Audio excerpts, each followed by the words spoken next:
This week we're looking at the DSP Tiger Fund. Now we know this is an infrastructure fund. It was the top performer in its category when it launched. For about the last 7 years it was doing really well. But Dhirendra, in the last 3 years it's slipped. It's in the number 9 position right now. There are two questions here. Given the sector, the infrastructure sector, we've seen those numbers start to contract as well from production. We've also seen the fact that they're having trouble raising money. There's cash flow problems in that sector right now. And given where this fund is, what's your recommendation to investors regarding infrastructure at this moment? Yeah, this fund actually looks comparable, is comparable to an infrastructure fund.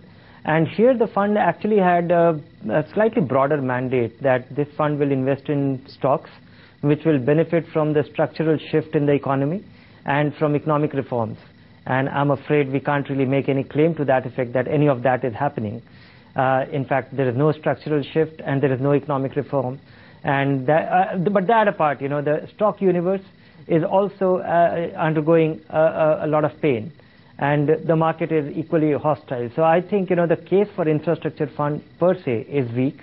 That apart, in the universe of infrastructure funds, this fund has lost its charm. I think the best years are behind it. It's a fairly well settled average fund in this category. So for both these reasons, one, that you shouldn't be into an infrastructure fund at all.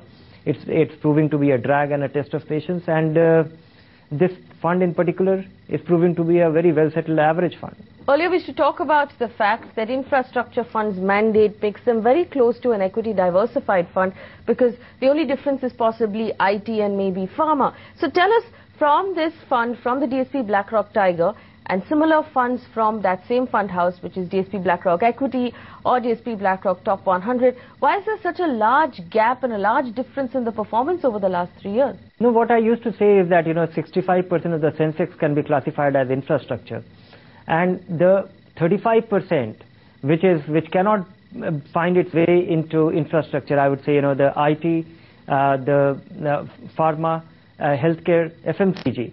I think these are things which don't find a place in such a portfolio, and they have provided all the resilience, all the performance over the past 2-3 years through the lean times. So even though they have a loose mandate, they can be investing across a good part of the market.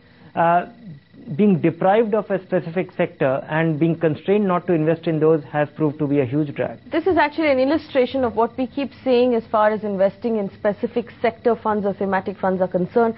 Were you in an equity diversified fund at this point, the exposure to IT, pharma and FMCG would have tided you over the last 3 years. Finally, Dhirendra, your rating on the DSP BlackRock Tiger Fund, where would you place it? I would place it as a very average infrastructure fund, and so I will slot it as a three-star fund. 3 stars there for the average DSP BlackRock Tiger Fund on Investors Guide.